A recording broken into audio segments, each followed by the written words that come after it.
Hey, America, happy Black Month History Month. I want to say, excuse me, because I'm a little bit hyped up.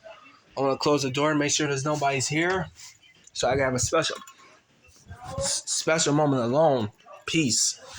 I got a lot of things to get off my chest.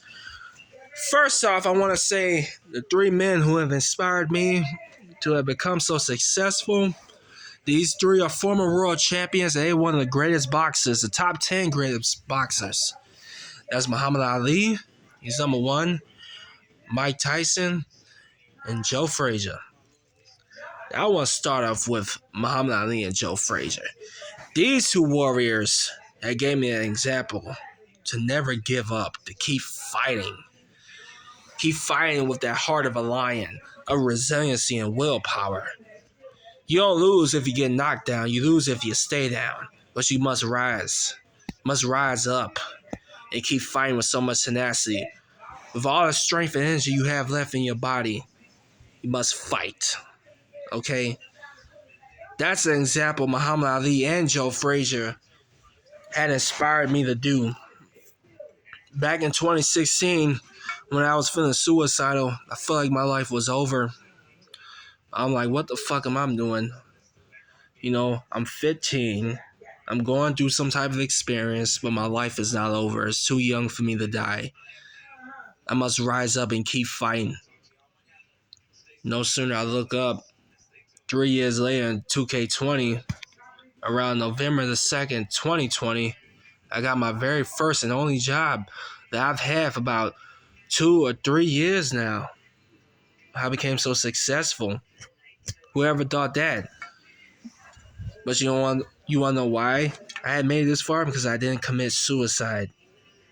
Suicide is never the answer. Billions of people have committed suicide over depression, self-hatred, or the fact they feel like they got nothing else to lose. You know, their life is over. They want to hang themselves. But it's never too late. You know, it's never too late to start over. Everyone deserves a second chance. Like the thing with Will Smith, for instance, when he had smacked the shit out of Chris Rock. Yeah, he was wrong. It was a bit shocking, you know, for Will Smith to lose his temper like that. And I felt bad for Will, but I also felt bad for Chris, knowing the fact, the type of life he had with bullying. You know, and growing up on the comedy show, Everybody Hates Chris.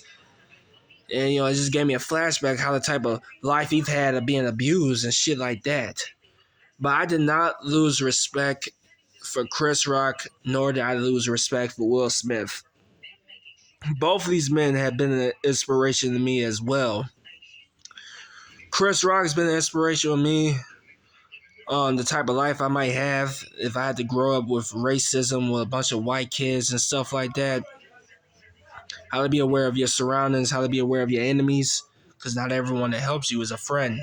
But still, his show, Everybody Helps Chris, Everybody Hates Chris, was an inspiration to me, indeed. And things with Will Smith, he was one of my favorite actors. And the fact that he had smacked Chris Rock, well, I got the feeling, having a little bit of a second thoughts. Like, what has happened to Will Smith? Why the hell did he do that? And then it just dawned on me they may be going through some type of experience that caused him to act out aggressively and physically in front of millions of people. Will Smith is a good guy. He does have a lot of heart. He played in the movie Ali. He played as Muhammad Ali. That was a very great movie. But of course, you're not going to let one Oscar slap ruin everything. You know, because there's been bigger problems that have happened in America. Like, take Martin Lawrence, for instance, another one of my idols. He's had his struggles back in the day in the late 90s with the thing with Tashakina Campbell with the sexual harassment And the fact he got arrested for having a seizure, screaming, "They're trying to kill me! They're trying to kill me!" And the fact he punched a man in a nightclub, lost his temper, and got arrested again. But look how well he had turned.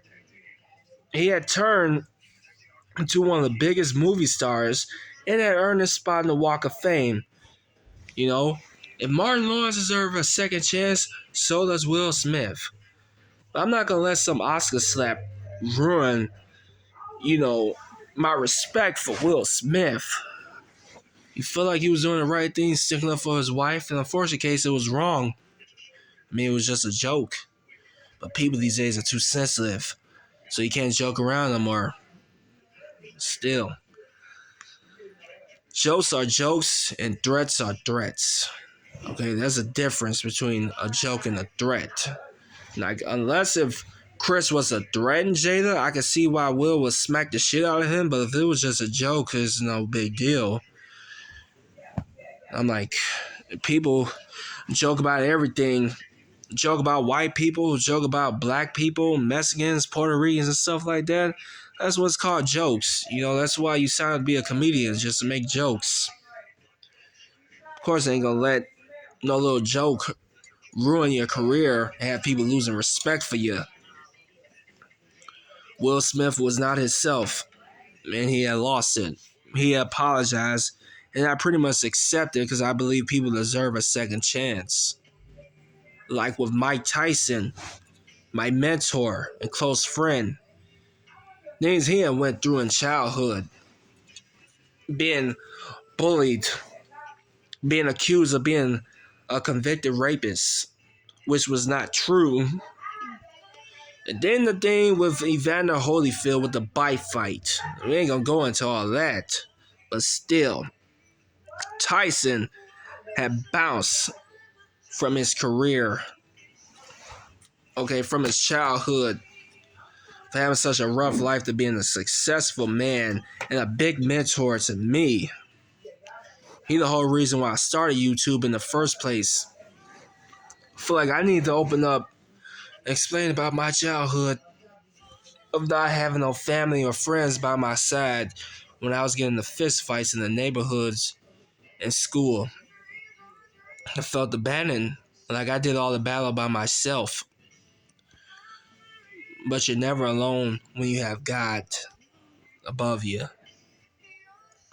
God's there when you need him the most. He gives you that willpower to succeed and survive. You must rise above hate and forgive yourself from those horrible actions you did in the past. The past is a past, but I'm more concerned about the future. If Mike Tyson succeeds, so can I. I got my own issues with the autism spectrum, with anger and physical aggression, but yet I rise. Had a job for 3 years now. I deserved a second chance, and I succeeded. Everyone deserves a second chance, whether you like it or not. And maybe even a third chance. Not as much, but I was given a third chance a few times. It's like baseball. You got 3 strikes and you're out. That's it. You're done. But still, I was given a third chance a few times. And I've managed to succeed. Now, I'm pretty much proud of that. But people are people. They have their comments. They have their opinions on things. On people who they like, who they dislike, who they have a grudge against. That's just life. There's nothing I can do about it. I can't kick the crap out of everyone that has their opinion.